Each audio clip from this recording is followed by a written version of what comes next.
Today is day 292, and we read Matthew 15 and Mark 7. These two chapters have very similar accounts, with the feeding of the 4,000 landing in the next chapter in Mark, but it still falls in the same order. We have some encounters with the Pharisees, talk about what really defiles you or makes you unclean, the faith of a Gentile woman who is an unclean person, and then feeding many who come out for healings and are cleansed of all sorts of things in this region. So the first couple pieces here, and again, in both chapters, very similar. We have Jesus talking about the Pharisees calling him out. Hey, you and your disciples aren't washing your hands properly. That's not in the law. That was rabbinical tradition. And so Jesus calls that out. He says, you made that up. That didn't come from me. That didn't come from my dad. That came from you. You guys made that up, and it doesn't have to be what you claim it is. You will ignore the law just to follow your tradition or use your traditions to skirt the law and again lean into injustice. And so he quotes Isaiah, who's addressing that same thing right before the exile, saying, this people honors me with their lips, but their heart is far from me. In vain do they worship me, teaching as doctrines the commandments of men. Don't make up your own stuff and then claim it's from the Lord. Like, that is bad news. Plus, all it's doing is hurting people, and you're denying good things just to honor these stupid traditions. That's no good. We got to be careful of that kind of thing. And it still do that today. Jesus says, what goes into you does not defile you, because you eat food, it goes in, and then it goes out, and you're fine. Mark points out, by this, he was saying all foods are clean, no foods are unclean, which is great because Mark, according to church tradition, got his gospel information from Peter while Peter was in prison. And Peter had the vision on top of the roof, which is in Acts. We'll get to that. But vision on the roof, unclean foods, the Lord says, take and eat. And Peter's like, I've never done that. I don't do that. And the Lord goes, I said it was clean. Don't say it's unclean. I told you. And Peter's like, So check out like that connection, unclean food coming from Peter. And then Mark, writing Peter's account, writes, by this, all foods are clean. Like, it's right there. It's so cool. Come on, right? That's cool. Anyway, but then the next piece, why did Peter see that vision about the food? Because then he's going to be sent to the house of a Gentile, and the Lord's trying to tell him, like, go with those guys. I mean, he literally says, like, a Gentile sending people, go with them. So what does he do? Then in this next passage here, we see Jesus do that. Then they go over to the area of Tyre and Sidon. This is Gentile territory, and they encounter a Canaanite or Syrophoenician woman.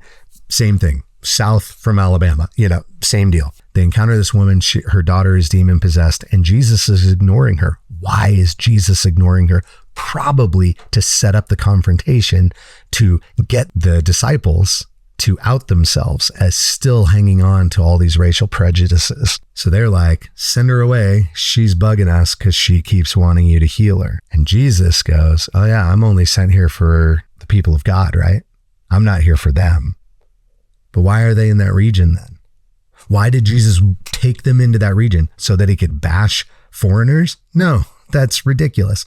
I've heard a crazy, unbiblical, heretical, I need to say those things because I do not want anyone to mistake that being accurate teaching. I've heard a guy say that this is evidence that Jesus was really racist and this woman spoke truth to power. Like, no, be quiet. Stop teaching the Bible. You don't know what it's talking about.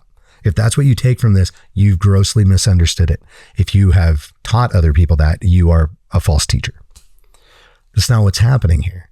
Jesus allows the disciples to out themselves. He's brought them to this region. He knows this encounter is coming. He knows exactly what's going to happen because he's God, and he loves this woman. And when the disciples shut it down, he responds with, oh yeah, we should send her away, right? Because I'm not here for her.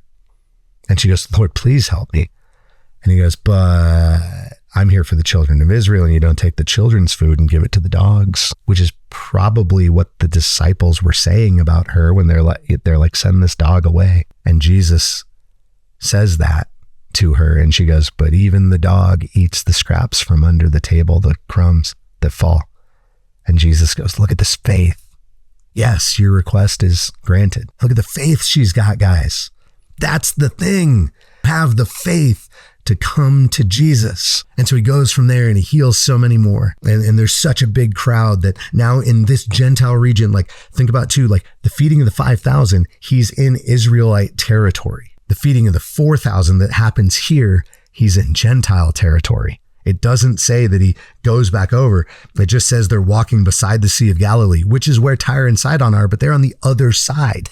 And so he's still over there. He's in Gentile territory, and it's the same thing as the feeding of the 5,000. All these people are here, and he's like, they've been here for days. What should we do? Let's feed them. And they're like, where are we going to get food? And he's like, come on, guys, what do you got? And they're like, some fish, a little bit of bread, not a lot.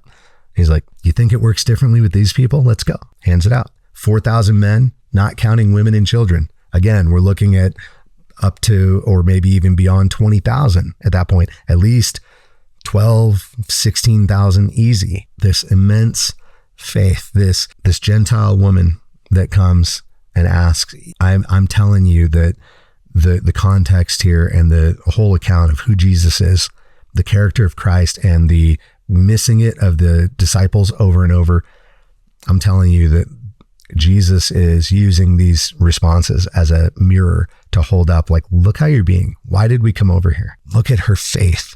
This is the same kind of thing. I guarantee there's the same kind of things that were being said about the centurion when he's walking up and they're like, yo, bro, you don't get to talk to Jesus. Are we ever that way? James makes a big deal about that. Like, you cannot be claiming the gospel and then denying people, or like giving rich people the best seats, or the right people, the holy people, the best seats, and denying somebody who's poor or homeless. Like, bring in the sick, bring in the poor, bring in those who need it. Jesus kept saying, I'm here for those sinners, those lost people. I'm here. The doctor goes to the sick, not the healthy. There's nobody that's unworthy of the gospel.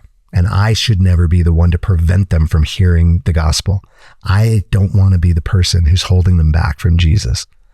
And so that's what convicts and speaks to me. I want to make sure that I'm not allowing for that, or encouraging that, or implying that somebody else can't come to Christ. I don't want to be the reason why somebody else wouldn't approach Christ. What speaks to you? I'd love to hear your thoughts, questions, and comments. So let's talk about that in the chat. Thanks for joining us on this. Be rad for Jesus.